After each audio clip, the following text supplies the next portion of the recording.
नमस्कार दोस्तों, आज की बड़ी खबरों में आपका स्वागत है। चलिए फटाफट नजर डाल लेते हैं आज की हेडलाइंस पर। पेपर लीक के दावों के बाद लाखों अभ्यर्थी परीक्षा रद्द करने और दोबारा एग्जाम की मांग कर रहे थे, जिसको देखते हुए योगी सरकार को अभ्यर्थियों के आगे झुकना पड़ा और यूपी पुलिस की परीक्षा को रद्द करना पड़ा। लोकसभा चुनाव से पहले आम आदमी पार्टी और कांग्रेस के बीच सीट बंटवारे पर सहमति बन गई।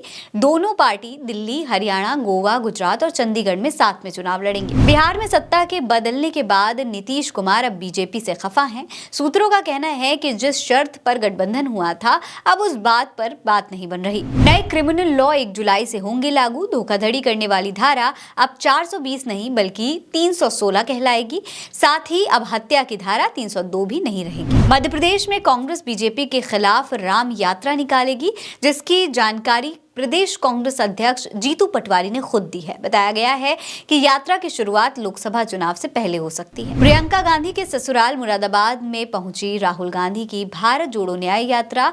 2 साल बाद अपने ससुराल पहुंचने पर प्रियंका ने कहा कि मेरे ससुराल वालों यहाँ आकर बहुत खुशी हो रही है। 7 साल बाद एक बार फिर साथ होंगे यूपी के 2 लड़के। कल आगरा पहुंचेगी कांग्रेस की न्याय यात्रा।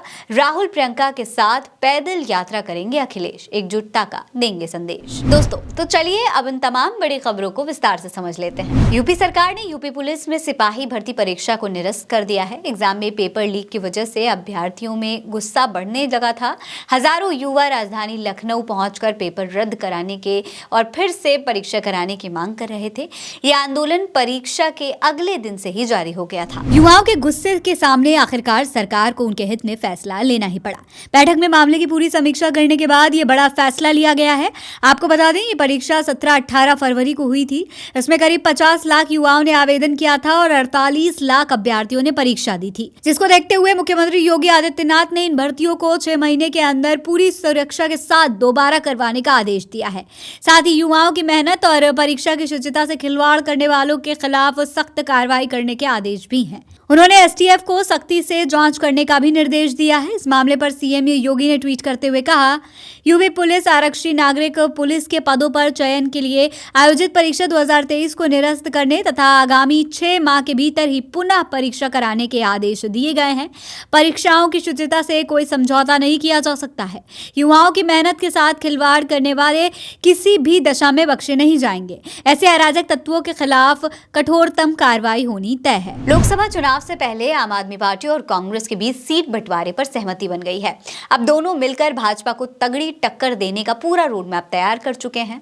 एक ज्वाइंट प्रेस कॉन्फ्रेंस में 5 राज्यों के लिए सीट बंटवारे का ऐलान किया गया है। आप और कांग्रेस के बीच दिल्ली, हरियाणा, गोवा, गुजरात और चंडीगढ़ की सीटों को लेकर आपसी सहमति बन गई है, लेकिन पंजाब में दोनों के बीच बात अभी तक नहीं बन पाई है। कांग्रेस नेता मुकुल वासनिक और आप लीडर संदीप पाठक ने शनिवार को एक ज्वाइंट प्रेस कॉन्फ्रेंस में बताया कि आप और कांग्रेस कहां और कितनी सीटों पर चुनाव लड़ेंगे। गुजरात में 26 सीटें हैं, जिसमें कांग्रेस 24 पर और आप 2 सीटों पर चुनाव लड़ेगी। वहीं हरियाणा में 10 सीटें हैं, जिसमें कांग्रेस 9 और आप 1 पर चुनाव लड़ेगी। दिल्ली में 7 सीटें हैं, कांग्रेस 3 पर और आप 4 पर चुनाव लड़ेगी। गोवा में 2 सीटें हैं, जिसमें दोनों ही कांग्रेस पर चुनाव लड़ेगी, वहीं आप नहीं लड़ेगी। चंडीगढ़ 1 सीट है, कांग्रेस चुनाव लड़ेगी और आप नहीं लड़ेगी। राहुल गांधी और प्रियंका गांधी की जोड़ी एक साथ यूपी की राजनीति को भेदने के लिए उतर गई है। उनके समर्थन में उमड़ी ये लाखों की भीड़ इस बार यूपी में खेला करने के संदेश दे रही है। और ये यात्रा इसलिए भी खास है क्योंकि प्रियंका और राहुल की जोड़ी प्रियंका गांधी के ससुराल यानी कि मुरादाबाद में दिखी है और इस बार ये यूपी को जीतना चाहते हैं। प्रियंका ने अपने ससुराल में पहुंचकर लोगों से कहा कि मेरे ससुराल वालों यहाँ आकर बहुत खुशी हो रही है।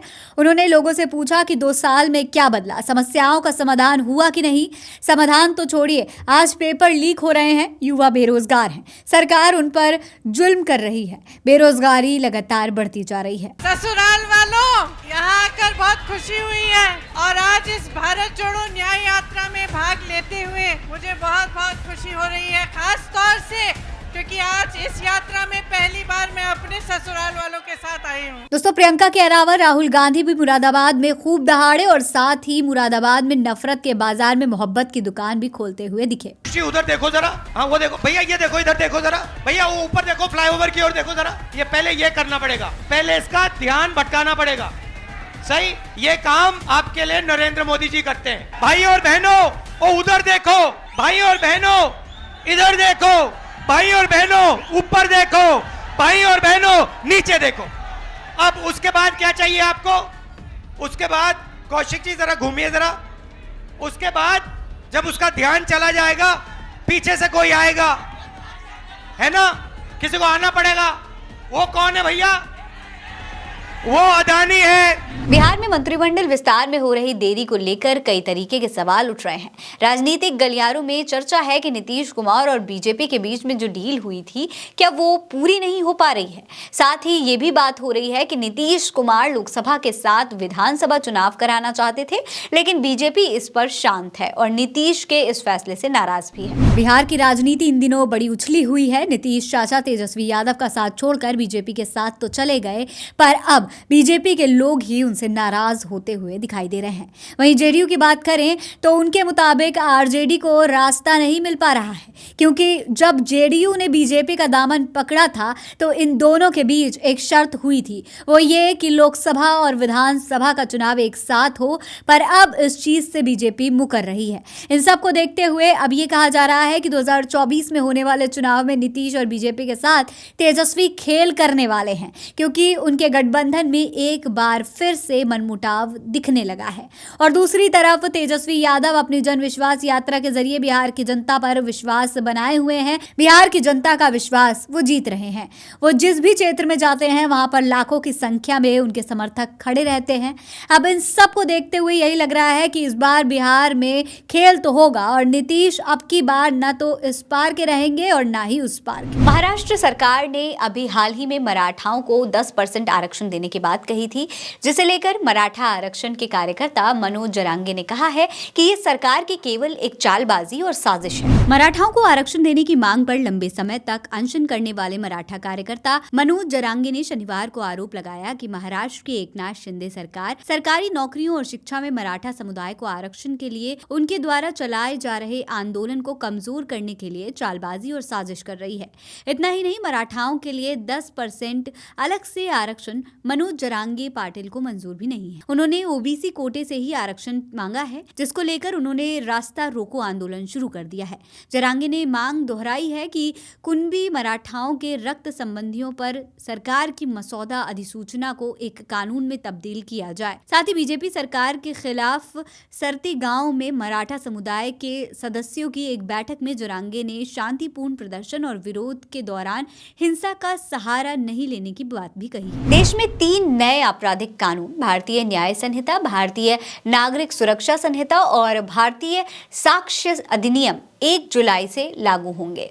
इन तीनों कानूनों को पिछले साल 21 दिसंबर को संसद की मंजूरी मिली और राष्ट्रपति द्रौपदी मुर्मू ने 25 दिसंबर को इस कानून को अपनी सहमति दी। आपको बता दें, ये तीनों कानून भारतीय साक्ष्य अधिनियम 1872, आपराधिक प्रक्रिया संहिता 1973 और आईपीसी की जगह लगेंगे। विशेषज्ञों के अनुसार 3 नए कानून आतंकवाद, मॉब लिंचिंग और राष्ट्रीय सुरक्षा को खतरे में डालने वाले अपराधों के लिए सजा को और अधिक सख्त बना देंगे। भारतीय न्याय संहिता में यहाँ 20 नए अपराध जोड़े गए हैं, तो वहीं आईपीसी में मौजूदा 19 प्रोविजंस को हटा दिया गया है। साथ ही 33 अपराधों में जेल की सजा बढ़ा दी गई है। वहीं 83 प्रोविजंस में जुर्माने की सजा को बढ़ाया गया है, जबकि 23 अपराधों में अनिवार्य न्यूनतम सजा का प्रावधान किया गया है और 6 अपराधों में सामुदायिक सेवा की सजा का प्रावधान किया गया है। आज के लिए इस बुलेटिन में बस इतना ही। कल फिर ऐसी ही तमाम और बड़ी खबरों के साथ आपसे मुलाकात होगी। तब तक के लिए अलविदा, नमस्कार।